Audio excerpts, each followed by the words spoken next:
आइए दोस्तों, हम लोग एस के क्लासेस बाका में आप लोग का स्वागत है।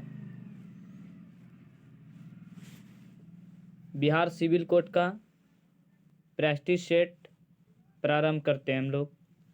क्वेश्चन नंबर 1, खिसियानी बिल्ली खंबा नोचे का अर्थ होता है ए, अपनी शर्म छिपाने के व्यर्थ झुंझुनाना, बी, अपने से बड़ों पर क्रोध करना, सी, कार्यतापूर्ण व्यवहार करना, डी, किसी बात पर शर्मिंदा होकर क्रोध करना। एक का ए ऑप्शन सही। अपनी शर्म छिपाने के लिए व्यर्थ झुंझलाना। काठ की हांडी बार बार नहीं चढ़ती।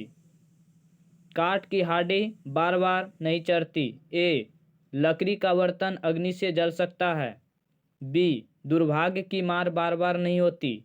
सी, बुरे दिन हमेशा नहीं रहते। डी, छल कपट का व्यवहार हमेशा नहीं चलता। डी ऑप्शन सही। छल कपट का व्यवहार हमेशा नहीं चलता।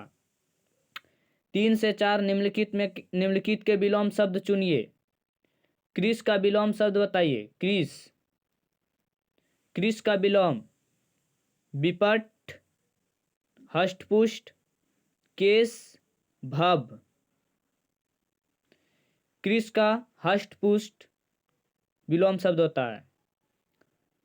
अल्पज्ञ का विलोम शब्द सर्वज्ञ, अभिज्ञ, अवज्ञ, कृतज्ञ। अल्पज्ञ का विलोम शब्द सर्वज्ञ होता है। कुटी शब्द का बहुवचन बताइए। कुटी शब्द का बहुवचन कुटियाँ, कुटियों, कुटियाँ, कुटियों। Option C, कुटियाँ। निम्नलिखित अनेकार्थिक शब्द का दूसरा शब्द बताइए। निम्नलिखित अनैर्थिक शब्द का दूसरा शब्द बताइए। अजनमः। ए, आजम, बी, निर्भीक, सी, आजीवन, डी, ईश्वर। अजनमा का अर्थ होता है जिसका कभी जन्म और मृत्यु ना हो। अजनमा का अर्थ होता है जिसका कभी जन्म और मृत्यु ना हो। बताइए क्या होगा। डी, ईश्वर। ईश्वर का ना तो मृत्यु होता है ना जन्म होता है। निम्नलिखित में कौन सा शब्द वर्तनी की दृष्टि से शुद्ध है। ए, प्रतिनिधि, बी, प्रतिनिधि, सी, प्रतिनिधि, डी, प्रतिनिधि। बताइए। ए, प्रतिनिधि इस तरह लिखा जाता है। चलिए 8 नंबर, विद्यालय में जलपान को उत्तम प्रबंध है, कोई त्रुटि नहीं। क्या इसमें किसी शब्द में त्रुटि है। विद्यालय में या जलपान को या उत्तम प्रबंध है या कोई त्रुटि नहीं है। तीनों में जलपान को त्रुटि है। क्या होगा। विद्यालय में जलपान का उत्तम प्रबंध है। विद्यालय में जलपान का उत्तम प्रबंध है, सही वाक्य है। चलिए 9 नंबर क्वेश्चन, मुझे रेलगाड़ी में यात्रा करना अच्छी लगती है, कोई त्रुटि नहीं। क्या त्रुटि है। मुझे रेलगाड़ी में यात्रा करना अच्छी लगती है। मुझे ए नंबर, बी, रेलगाड़ी में यात्रा करना, सी, अच्छी लगती है, या डी नंबर, कोई त्रुटि नहीं है।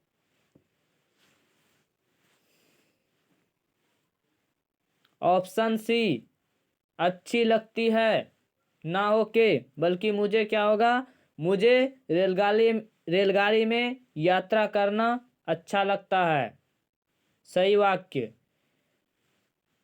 10 नंबर, निम्नलिखित में कौन सा समास शब्द तत्सम शब्द है। निम्नलिखित में कौन सा शब्द तत्सम शब्द है। ए, आज, बी, आंख, सी, अग्र, डी, आग। बताइए। 10 का सी, अग्र तत्सम शब्द है जबकि आज, आंक तथा आग तद्भव शब्द है। अग्र तत्सम शब्द है जबकि आज, आंक तथा आग तत्सम शब्द है। 11, पर्वत की तलहटी। ए द्रोण, बी बेसिन, सी घाटी, डी उपत्यका। पर्वत की तलहटी को उपत्यका कहा जाता है। उपत्यका कहा जाता है। पर्वत की तलहटी को उपत्यका कहा जाता है। Option D. 12 नंबर, कंजूसी से धन व्यय करने वाला। ए कृषण, बी मृषिज्ञ, सी मितव्ययी, डी अल्पयाफी। 12 का ए, कंजूसी से धन व्यय करने वालों को कृपक कहा जाता है। 13 से 14 निम्नलिखित वाक्य में आए रिक्त स्थान की पूर्ति कीजिए। खाली स्थान को भरना है। उसका हृदय इतना कोमल है कि मित्र तो क्या वह अपने डाइस को भी चोट नहीं पहुंचा सकता। ए शत्रु, बी सहयोगी, सी विपक्षी, डी प्रतिरोधी। उसका हृदय इतना कोमल है कि मित्र तो क्या वह अपने डाइस को भी चोट नहीं पहुंचा सकता। ए शत्रु, बी सहयोगी, सी विपक्षी, डी प्रतिरोधी। ऑप्शन ए, उसका हृदय इतना कोमल है कि मित्र तो क्या वह अपने शत्रु को भी चोट नहीं पहुंचा सकता। 14, देश रक्षा के लिए प्रत्येक नागरिक को डाइस रहना चाहिए, उद्यत रहना चाहिए, प्रबुद्ध रहना चाहिए, संबद्ध रहना चाहिए, उद्यत रहना चाहिए। उद्यत का अर्थ होता है तत्पर्य। 14 का डी, उद्यत रहना चाहिए अर्थात तत्पर्य रहना चाहिए। देश रक्षा के लिए प्रत्येक नागरिक को तत्पर्य रहना चाहिए। 15, अरविंद शब्द का पर्यायवाची शब्द बताइए। कल्पज्ञ, बी केवरा, सी कमल, डी गुलाब। 15 का सी, अरविंद शब्द का पर्यायवाची शब्द कमल होता है। 16, निर्धन में कौन सी संधि है? अयादि संधि, यन संधि, व्यंजन संधि, विसर्ण संधि। डी 16 का डी, विसर्ण संधि। देशांतर में कौन सा समास है? देशांतर में कौन सा समास है? कर्मधारय, बहुव्रीहि, द्विगु, द्वंद्व। देशांतर में कौन सा समास है? 17 का ए, देशांतर में कर्मधारय समास है। 18, अंबर पनघट में डूबो रही। अंबर पनघट में डूबो रही तारी घट उषा नगरी में कौन सा अलंकार है? अनुप्रियास, श्लेष, रूपक, उपमा। 18 का सी, अंबर पनघट में डूबो रही ताराघट उषा नगरी में रूपक अलंकार है। 19, निम्नलिखित में कौन सा तद्भव शब्द है? इष्टिका, कुपुत्र, अम्यय, उल्लूक। निम्नलिखित में कौन सा तद्भव शब्द है? इष्टिका, कुपुत्र, अम्यय, उल्लूक। 19 का सी, अम्यय। अम्यय एक तद्भव शब्द है जबकि इष्टिका, कुपुत्र तथा उल्लूक तत्सम शब्द है। इष्टिका, कुपुत्र, अम्यय तत्सम शब्द है। चलिए 20 से देखिए क्या है। निम्नलिखित वाक्यों का सही चयन कीजिए। ए तुलसी अवधि के श्रेष्ठ कवि और ब्रज भाषा के सूर है। तुलसी अवधि के श्रेष्ठ कवि और ब्रज भाषा के सूर है। बी तुलसी अवधि के श्रेष्ठ कवि है और सूर ब्रजभाषी है। डी सी तुलसी और सूर अवधि और ब्रज भाषा के श्रेष्ठ कवि है। डी तुलसी और सूर क्रमशः अवधि और ब्रज भाषा के श्रेष्ठ कवि है। 20 का डी सही अर्थ है। तुलसी और सूर क्रमशः अवधि और ब्रज भाषा के श्रेष्ठ कवि है। डी 21 का सही वाक्य सुनिए, सही वाक्य का चयन कीजिए। 21 ए जीवन और साहित्य का निकट संबंध है, बी जीवन और साहित्य का घोर संबंध है, जीवन और साहित्य का अगाध संबंध है, डी जीवन और साहित्य का घनिष्ठ संबंध है। 21 का भी डी जीवन और साहित्य का घनिष्ठ संबंध है। 22 करुण रस का स्थायी भाव क्या है, करुण रस का अस्थायी भाव क्या है, उत्साह, शोक, रति, हास्य। करुण रस का अस्थायी भाव शोक होता है, हास्य हास रस का होता है।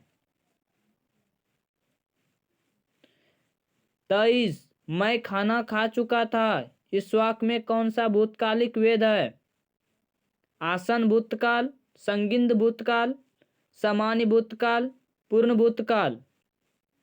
मैं खाना खा चुका था, पूर्ण भूतकाल, यहाँ पे काम हो चुका है, पूर्ण भूतकाल। राजा सेवक को कंबल देता है, इस वाक्य में रेखांकित पद में कौन सा कारक है, संप्रदान कारक, कर्ता कारक, कर्म कारक, संबंध कारक। राजा सेवक को कंबल देता है, राजा सेवक को कंबल देता है, इस वाक्य में रेखांकित पद पर संप्रदान कारक है, ऑप्शन ए। ठेठरा शब्द का लिंग परिवर्तित कीजिए, ठेठरा शब्द का लिंग परिवर्तित कीजिए, ठेठरीन, ठठरीनी, ठठेरी, ठठारी। ठेठरा शब्द का स्त्रीलिंग ठेठरीन होता है।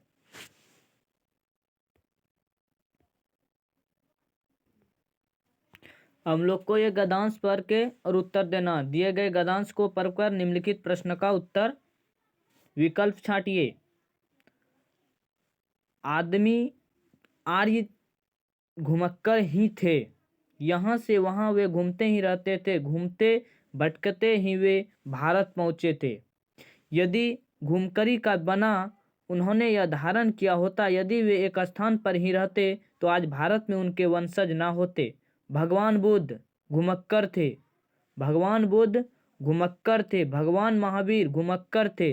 वर्षा ऋतु के कुछ महीनों को छोड़कर एक स्थान में रहना बुद्ध के वश का नहीं था। 35 वर्ष की आयु में उन्होंने बुद्धत्व प्राप्त किया। 35 वर्ष से 80 वर्ष की आयु तब जब उनकी मृत्यु हुई, 45 वर्ष तक वे निरंतर घूमते ही रहे, अपने आप को समाज सेवा और धर्म प्रचार में लगाए रहे।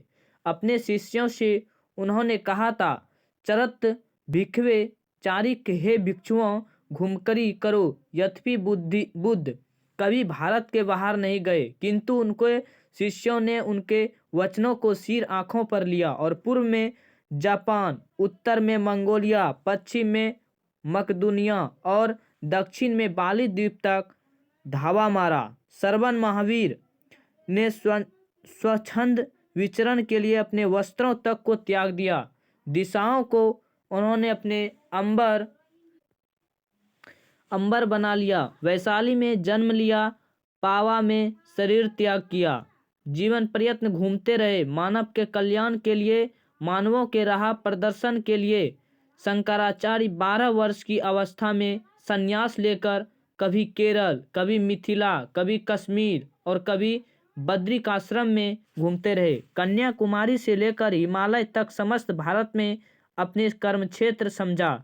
सांस्कृतिक एकता के लिए, समय के लिए, त्रुटि की रक्षा के लिए शंकराचार्य के प्रयत्नों से ही वैदिक धर्म का उत्थान हो सका। चलिए उत्तर दीजिएगा आप लोग। श्रुति धर्म का क्या अर्थ है? श्रुति धर्म का क्या अर्थ है?